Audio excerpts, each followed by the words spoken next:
Here is the thing, I recognise that if I as a teenager had been cast as Nancy in a school production of Oliver, much as the protagonist of this production is, I too would realistically have been subjected to a torrent of homophobic abuse. However, I do think I would have done a lovely job. Oh my god, hey, welcome back to my theatre-themed YouTube channel. My name is Mickey Jo, and I am obsessed with all things theatre. I happen to be a professional theatre critic here on social media. This is my theatre-themed YouTube channel, if that's where you're seeing this video. Alternatively, you may be hearing me on a podcast platform. Hello to you. I recently got back from Birmingham, where I went to the Birmingham Rep to go to the official press night of Becoming Nancy, a new musical which has previously had a world premiere production in Atlanta in the US, which is interesting because the show is actually written by British creatives and is set in the UK. It tells a familiar coming-of-age / coming out story. It features a young queer male protagonist named David, who finds himself unexpectedly cast in the role of Nancy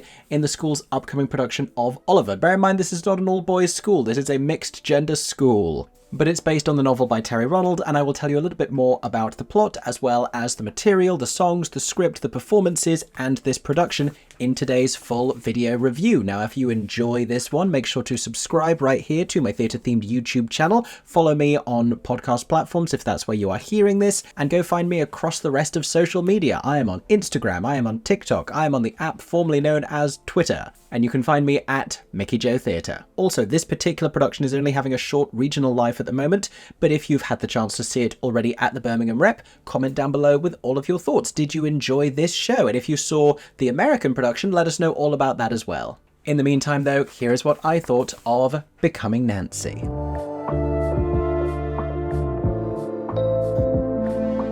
So let me tell you a little bit more about the plot and the way that this story works. So we are centered around David, who is still coming to terms with his own identity. Sexuality, it seems, is a question he has never really fully considered himself, but it's one of those situations where as soon as, circumstances force him to consider it, the answer quite quickly seems clear. But he is definitely not out to his friends, to the rest of the school, or to his family. And the thing I guess that catalyzes that is the arrival of a newly transferred student named Maxie Boswell. Now, David is very ingrained in the drama club, I think is what's going on.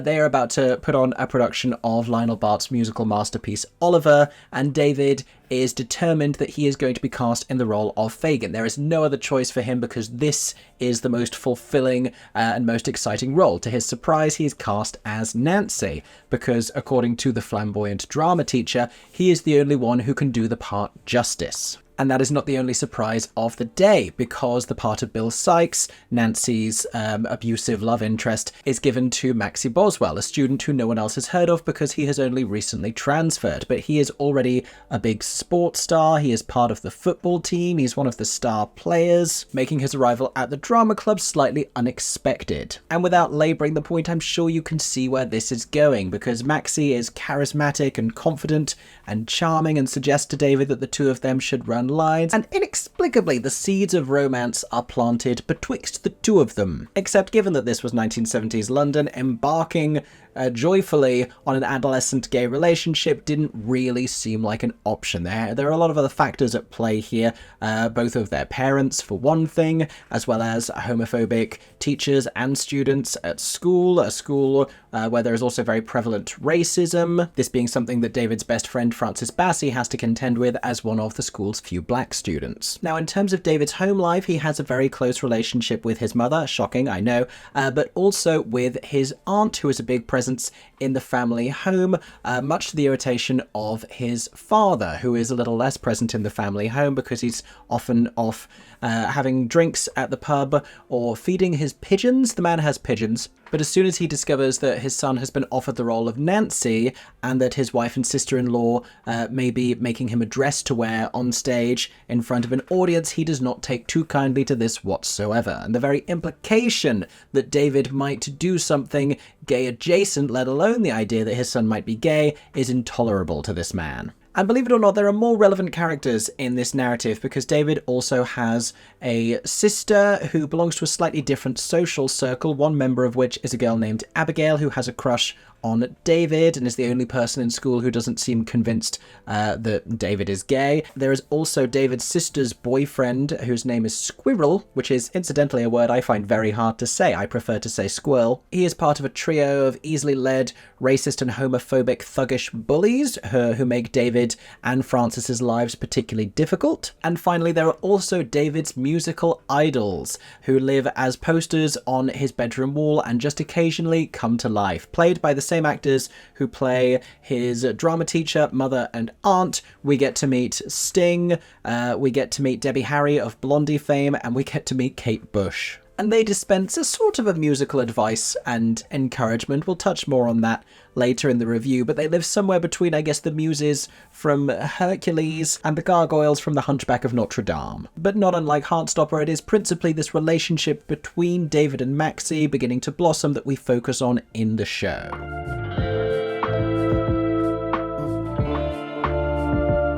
Now let me tell you about the material that makes up this musical adaptation of the book by Terry Ronald. The book for the musical has been written by Elliot Davis, and the score principally has been written by George Stiles and Anthony Drewe. Icons within the world of British musical theatre. You may know them from the additional songs that they created for the stage adaptation of Mary Poppins to add to the existing songs from the film version. Also the musical Betty Blue Eyes, which is very near and dear to my heart. Also Soho Cinders, which is the score that I think this bears the closest resemblance to. It is very familiar Stiles and Drewe. It is quintessentially British, it feels nostalgic, and it pulls together a lot of different styles. There are moments that specifically pay homage to David's musical inspirations, to Blondie, to The Police, to Kate Bush. There is a moment that's a little bit disco, where it sort of invokes and conjures the essence of Donna Summer. There's even a song that gives us a little bit of ska, but additional music and lyrics have also been contributed by Elliot Davis, the book writer, as well as Terry Ronald himself, the writer of the original novel. And there are some real standouts and highlights in the score. If you spend a lot of time on the musical theatre internet, you may already be familiar with the song On the Night Bus, because this went sort of semi-viral among the musical theatre community a few years ago when the regional American production was happening, a version that was performed by Lizzie B and Jessica Vosk. It's a great duet that is sort of not central to the narrative, but it exists as a sentimental moment shared between David's Aunt Val and Abigail Henson, the girl who has a crush on him after he kind of treats her poorly, after trying to use her to convince his dad that he's not gay, after his dad sees something that he shouldn't. Aunt Val witnesses David's disparaging comments towards Abigail and then reassures her as the two of them are waiting for a bus together about, navigating romantic challenges. That's a great song. It's a beautiful duet for two voices. There are some lovely harmonies and there are some other really great standout numbers in this. I enjoy The Risk as this defiant song that David sings towards the end. I like the song Just for Today. This is a whimsical song sung by a trio of friends who are planning to not go to school because there's too much emotionally happening in their lives, and instead they're going to go and spend the day down in Brighton, and it's fun and it's peppy. And there are some really great melodic hooks in there as well. The introductory song, Welcome to the Beat of My Heart, is a really brilliant commencement. Have You Ever Had a Love Like This? At the end that they are singing over the curtain call it's just so heart-thumping. I also, from a musical theatre perspective, love the way that they pay homage to Oliver. There's this one number that gets reprised where they nod to As Long As He Needs Me, but it keeps diverting away from the melody. Where I have an issue with this score is in the lyrics, and this truthfully is something that is a little characteristic of many of Anthony Drewe's lyrics, and it works beautifully in something like a Mary Poppins or a Just So, where it's that little bit more adolescent. The issue that I have is so many of the lyrics and so many of the songs feel quite reliant on figurative language. We are constantly talking in metaphor, and we are constantly using expressions that aren't personal to the journeys of the characters. Even when David is singing The Risk, which is like the most exposing personal song as he is coming to this moment of triumphant self-realization and ownership of his identity and the choices that he's going to make, he is still singing lyrics like, I'm a risk worth taking, a story still in the making, I'm a bet worth staking. Like, we have a lot of repeated metaphorical imagery here for how he is seeing himself. And there is a place for that, and that's a beautiful factor of many great lyrics. It just needs to be balanced against a little bit of reality to explicate the specific emotions that these characters are experiencing. On the Night Bus being a song that does that very well. But after several such lyrics, you do start to feel a little bit more emotionally distant from those characters than would be considered ideal. Now, talking about the book, I like the book, but it is burdened with challenges it has inherited from the novel, and I guess how closely they choose to adapt it. I haven't read the original novel that this is based on, but there are, as I alluded to earlier, so many characters on this stage. And there are so many characters in this plot, there is so much that it has to do, and many of them are necessary, but we don't have the mileage. This isn't a series with multiple seasons like Heartstopper to address all of these characters with the necessary depth to, include them. So you end up with a character like Frances, who has this subplot where she is trying to campaign against racism within the school, and she is being bullied, and she is receiving racist abuse from staff and students alike. But we never get to find out anything about her other than, her skin color and her tenacity. And she also gets this moment of genuine triumph in the second act where she squares up to these bullies and she declares that she is going to stand up for herself. But she's been pretty resilient and defiant the entire show, so it doesn't really constitute an arc. That's just how she arrives in the show, and we know no further details about her as a character. And there's a world in which, for example, you could combine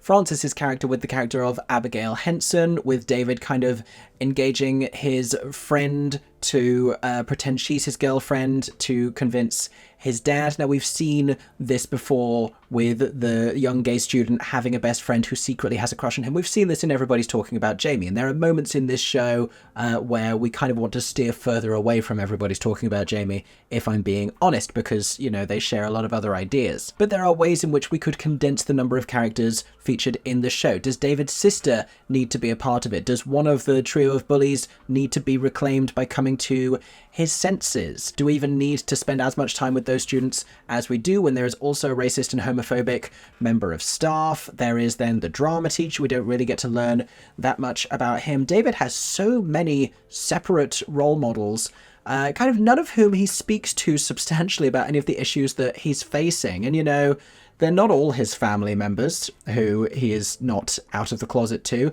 And critically, they're not all real, because he never really engages that much with the come-to-life posters on his bedroom walls. He has brief conversations with them at the beginning, but then they just sort of turn up to comic effect. And because of the nature of the lyrics, like I was speaking about before, they don't really offer him much substantial advice. Like, it's fun to see them. They're characterized in a way that's very familiar, and obviously they're singing to him in the style of the people that they are based on. Like, the Sting character is singing David to sound like Roxanne, but the song they sing to him at the beginning is You Do You, and the show is peppered, a little disappointingly, with similar platitudes throughout. When Maxie sings a song to David about not worrying what other people think, that's kind of just the one idea that he riffs on. It's called I Don't Care, and it's basically him just being like, just don't worry about it. And there's truth in that, and there's also an aspect of the adolescent voice, but it starts to feel a little generic. We long to see scenes where David has some kind of conference with these characters that he's imagined, that he idolizes, or with his clearly very supportive aunt. He has a heart-to-heart with his drama teacher right towards the end of the show that turns into a song, but there are other book scenes you want to happen that are missing because we just don't have time. In terms of the structure of the show, another curiosity of it is that, it's titled the way that it is, and the main focus of it is that he's given this role and he is deciding whether or not he's going to do it, because he knows that he's going to get bullied if this happens. He knows it's going to trigger a whole lot of other events, and it does, and that's exactly what happens. But for so much of the show, you would be forgiven for forgetting that they are putting on a musical. Like, they get cast, they talk about it, he decides if he's going to do it, he tells his mum to sew him a dress because Maxie and his friends talk him into it. And then they simply don't rehearse the thing for a very long time, and then right at the end, we have to do about 20 minutes worth of plot in the last 10 minutes, which is predictably a satisfying and uplifting sequence of events that get a big reaction from the audience, but we skip over important emotional beats, like David having big moments with his family, with his dad and with his mum, that could almost happen separately. There is, and this is a bit of a spoiler, at one point after he has sung The Risk, or while he's singing The Risk, I think, a big unveiling of the Nancy dress on a mannequin. Now, earlier in the show, his mum had sewn one for him with the help of her sister, David's aunt. His dad comes home to see him wearing the dress and tears it, trying to get it off of him. And it's a whole Cinderella, you can't go to the ball, everyone is sad about it moment, because it represents a rejection bigger than just the dress, you know? Anyway, during the song The Risk, we see a new dress on the mannequin, the ensemble part to reveal it, and he goes and puts it on and he stands triumphantly center stage. He is going to play Nancy. He's going to accept his identity and accept himself and do so in a way that is loud and declarative and triumphant. I feel like right here there's an opportunity missed in his mum giving him the dress, and he can have that moment with her first, and then there's a moment where his dad comes to his defense when he's being intimidated by this recurring school bully, and he can then have this moment with his dad separately, because instead he gets a bit of a reconciliation with the two of them together, and it just feels rushed. And we lose Aunt Val in that as well, who is a really great character. She storms out at one point after they reject David when they find out he's gay, and it's as though she's going to go and talk to him and give him a pep talk, but she doesn't. She just leaves. This is a show, I think, that has the scope of an entire TV series, but it's trying to do that in one evening on stage.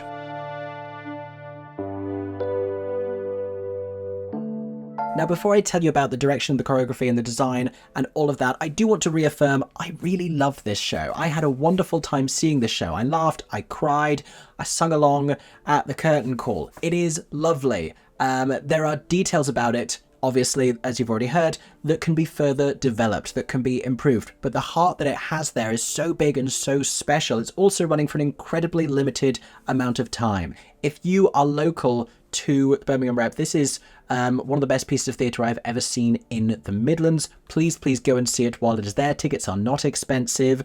Support new musicals. It's a fantastic cast, as I'm going to tell you about. I nearly went to go see this again 2 days later, which is something I do not often do, but I realised that would be the only other chance I would have to see it. I'm not going to get to go back, and I want to go back at some point during its run, so go back for me. Anyway, let's talk about the creative choices. So this is directed and choreographed by Jerry Mitchell, by the iconic director-choreographer Jerry Mitchell. And in it, he does what he does exceptionally well. He gives us flash and presentation and energy, and it is dynamic and it is full out, as he likes to say. There are moments where it feels sort of overblown, obscuring the emotional heart at its center. It feels like we're losing a little bit of the intimacy of that family relationship, of some of the finer details of characterization. Just as a really random thing, there's moments in the second act where people suddenly start walking through walls in a bunch of different locations. It happens in his family home. It happens in a bunch of places. Everyone just starts walking through things that we've established are walls, and subsequently it becomes a little harder to discern where different rooms are, what is inside and what is outside. There's a part where David and his sister have stormed out of a family argument, and then they're there, but then their mum suddenly appears, and we don't know where people are all of the time. It's a very bright and colourful set. It has walls. I love a set that has walls. It feels very 1970s in the design. Let me tell you who these designers are. So the set designers, plural, David Rockwell and TJ Greenway, and the costume designer, Jean Chan, with lighting from Philip Rosenberg and sound design from Tony Gale, as well as video design by Dick Straker. I enjoyed the video design. It was stylized. On the back wall, it suggested locations. There's a moment where we go to Brighton, and we really didn't need that much. There are different set pieces that come in and out. There are just like some door frames. There's a bench.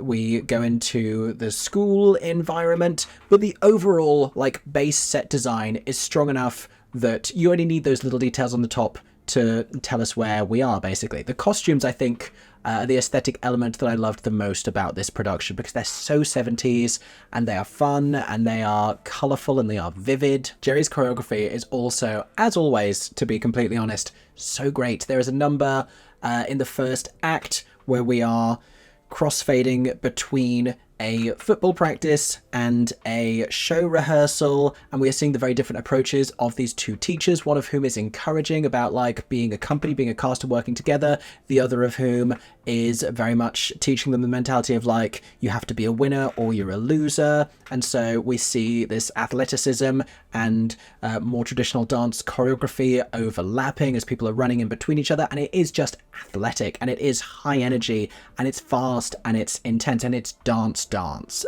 which is what I love about a Jerry Mitchell show. Under anyone else's direction, this is probably a number that I would say might be superfluous to the show, but in his hands, it's vital. It's one of the standout moments of the first act. But it's a show, I think, that has many of its best moments in the second act. They put out a little 6-song EP with just like highlights from the score prior to the production beginning. I actually reviewed it for Musicals Magazine. If anyone reads Musicals Magazine, I wrote a little bit about the songs there, and almost all of those songs come from the show's second act. There is one song I desperately want them to cut, and it's a song that David's parents sing together, during which they are coping with the realization that their son is gay and what this means for them as parents and the job that they did in raising him or whatever. Not only do I think we are fixating on the wrong thing in that moment and it's taking up space where we could be having a book scene, it just does nothing for me. That song does nothing for anyone. And the last thing that anyone in that audience who is on David's side,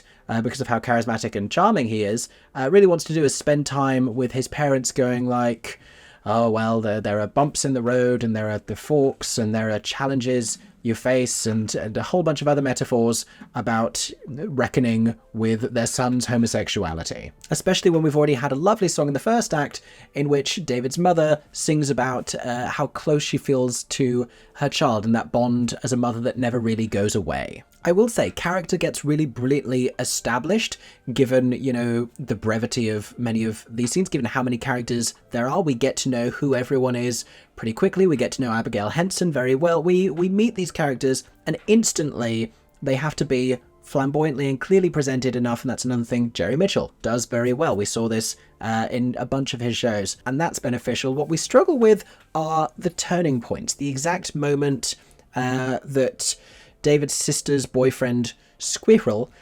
begins to regret his involvement in the whole racist thuggery. Like, if there's a nervousness and a reluctance, it needs to be more foreshadowed. And Maxie, I think, is the big one. Maxie Boswell, whose beginning as a character is just confidence and charm and being comfortable and not worrying what anyone else thinks. He sings a song to that effect to David, at the end of which he kisses him and tells him they should go to the dance together and that it's a date. He does not sweat any of this stuff. He does this in broad daylight outside of David's home. So the two of them subsequently, again, spoilers for the show, go down to Brighton together, and Maxie sees David, like, initially they're dancing together at a gay bar, they're having this moment of discovery, and oh my god, there's a community, and there's acceptance, and there's wonderful things, and it's this paradise, and they're dancing together, and then David is dancing, clearly having a great time, dancing semi-suggestively with other men, and Maxie ends up watching from afar, looking a little perturbed by this. And the scene they have afterwards doesn't really confront any jealousy or the idea that David had stopped noticing Maxie or was like getting swept away in the attention of other men. We don't really touch on that. It's more the idea that David had found this really affirming environment and identity that Maxie wasn't necessarily yet comfortable with, which kind of flies in the face of the character that he'd been introduced with, and it didn't really follow from the scene that we'd just watched. So that needs to be presented in a way that's slightly different, and we need to understand what the turning point is there for Maxie, who wasn't really worried about what his parents were going to say earlier, but then really hinges on this whole, like, I could never do this to my mum thing. And both things can be true, and he can be wrestling with his identity just as much as David is, but he doesn't get depth until that moment in the second act, so it comes as a surprise. And having said all of this, it is a really satisfying watch. This could immediately find a huge young following of people who will really relate to this. It is uplifting, it is nostalgic, it is charming, it is funny, it is romantic, it is great to look at, it is great to listen to. It's, really appeals to musical theatre lovers because they're doing Oliver, and we have all of those nods to that. It's going to remind older queer people, myself included, of their own school experience. I have to try, in reviewing this, I'm floating up out of my own enormous enjoyment of this show because it speaks to me on such a personal and relatable level. So much of this resembles my own secondary school experience. There are things in terms of its storytelling, in terms of just like, it's a little overblown, it's a little brash in terms of what I said about the lyrics, in terms of what I said about the number of characters. There are things that can be honed, but I love this show, and I really do hope we keep seeing this on stage and we see a version of it that continues to get even better.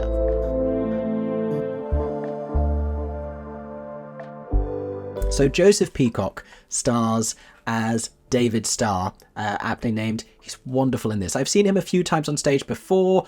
I already knew that he had a really great voice. He has the most sensational high tenor vocal placement.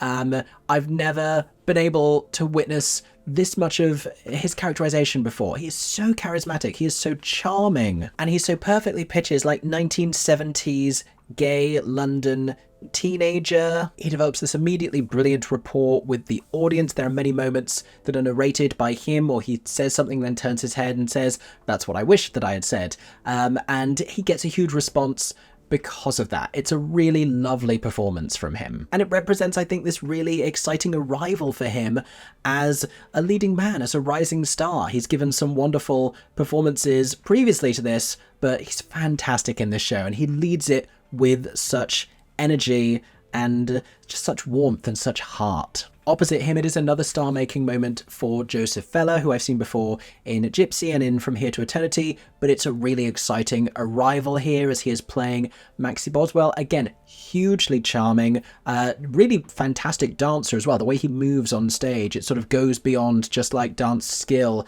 and becomes artistry, and he plays everything within this material brilliantly. Like I said, there's a little bit of a shift in Maxie's character from the first to the second act that feels a little inexplicable, but Joseph commits to everything that is passed to him, and with both Josephs, the relationship between the two of them, you root for it so hard. You are so desperate for this to blossom into something fully. You fall in love with both of them and with them together. It's wonderful casting. They're both lovely in it. As is Paige Peddie. You may have seen her as a replacement Ado Annie in the recent Oklahoma revival. You may have seen her in the Book of Mormon or in Dreamgirls. She showcases a fantastic voice in this, probably one of the standout vocals of the show, but is also hugely charming as well as Frances, David's friend, and like I said, gets one of the most extraordinary audience reactions with her big number in the second act. David's parents are played by Matthew Craig and Rebecca Trehearn. Matthew Craig, I really enjoy the arc that his father has. It comes to a very satisfying place, and he does a great job consistently of playing these the grumpy, intolerant characters with a heart beneath all of that, with a personality that we're going to come around to, because you could very easily introduce this character and he would seem irredeemable in the eyes of the audience because of some of the things that he does. He's clearly still, he injects enough emotion into it that we can tell there is still care and there is still warmth there, and we believe it then at the end. We're ready to forgive him at the end, and we don't get much time to come around to that idea, so that's important.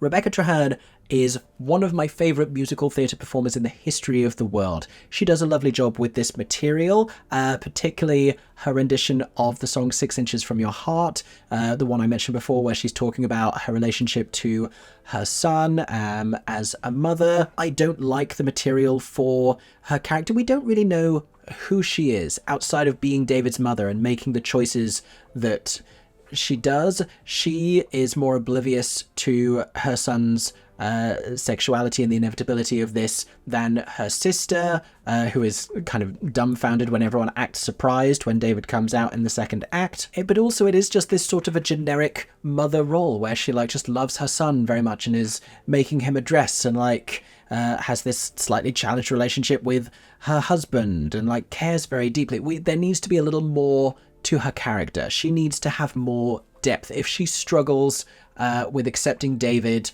more so than her sister does, there needs to be a reason for that. We need to understand the difference there because she's his mother. And I also think, as much as I love Rebecca Trehearn, I don't think she is the right actress to give us that, because she is going to give us this wonderful, this silky, luxurious vocal, and she's going to give us this pure maternal warmth and love and a little bit of characterful comedy mixed in there as well, but just not that kind of difficult grey area depth, I don't think. It's too much like the Virgin Mary, where I think she would probably play better as more of a Coronation Street character. I do enjoy Rebecca Trehearn as Debbie Harry. I want all of those characters, those pop icons come to life to get more material. I would love to hear them with more book scenes. I want them to just be more present. There's a lot of crazy quick changes that they have to do, which is probably why we don't see them more involved with the plot, but all of those are fantastic. Another is Genevieve Nicole, who plays Kate Bush but also plays Aunt Val. Genevieve Nicole is an icon. If you have not had the pleasure of seeing her before on stage, you would know if you had, because she is one of those truly scene-stealing performers. The energy this woman brings to the stage is like no other. She is this glorious, hilariously funny, extraordinary comedian with a fantastic set of pipes and just the most vibrant, vivid facial expressions. Her Kate Bush, I could be screaming hysterically with laughter the entire time she's on stage and not hear a single word that she says, just because it's so expressive and so visually funny. The characterization through the body, through the facial expressions, she's insane, and I love her for it. Quite simply an icon. All of her Aunt Val material also really lovely in the way that she sort of negotiates the difficult family environment. One of those characters and one of those performances you just want more from. She cannot be on stage enough. I love Genevieve Nicole. And I was also deeply thrilled to see Stephen Ashfield again. I haven't seen Stephen Ashfield on stage in the longest time, but he was part of the American production of this show and continues to play the dual roles of Sting and David's drama teacher. And as that character, I really want him to have a more substantial conversation with David at the end, because David kind of blames him for much of what has happened. He says, I told you if you cast me as Nancy and I accepted that all of this would happen, and it has. And there are moments throughout the show where Mr. McLarnon has been observing what's going on, and he kind of pulls Francis away at one point to leave David and Maxie together. Now, as a gay teacher, he has a sense of what's happening here, and you can see him trying to help, and you can see him protecting them from the other racist, homophobic member of staff. And you want there to be a moment in that scene at the end, or I wanted there to be a moment in that scene at the end, where he had some kind of an ulterior motive for casting him as Nancy, or he talks about like having engineered a situation, like helping like David to find himself in some way. You want him to have a more extensive conversation with him at that point, but he tells him that he's called his parents and begins singing this song with him that culminates in David accepting who he is. But Stephen Ashfield does a lovely, very funny job, as does Richard Meek, who's playing the other teacher. He has the horrible task of playing this awful, racist homophobe who's just teaching them all of the worst lessons, but he does so with the necessary amount of conviction. So good job to you, Richard Meek. Finally, it's a really wonderful company of young performers playing all of these different students, giving us all these fantastic dance moments. Layla Armstrong Hughes gives us some wonderful facial expressions as this very disinterested character. She's cast as Mr. Bumble. It's hysterically funny. But Daisy Greenwood is the last real standout as Abigail Henson, who gets the wrong end of the stick repeatedly with David, who is boisterous and who is romantically adventurous and determined, and then has this moment of real crushed vulnerability in the second act after she is spurned by David at his birthday party.